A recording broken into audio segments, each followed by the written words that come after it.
there's a small flock of number 2 just behind the scoreboard up on the hill there, if you want a different perspective.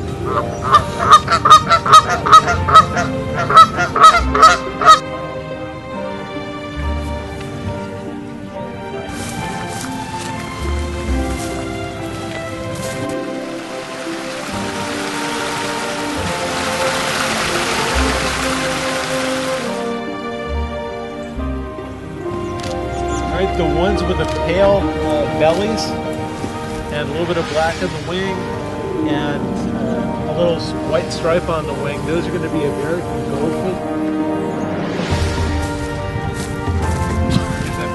The bird takes off and your partner or partners. Bird way up here in this tall tree.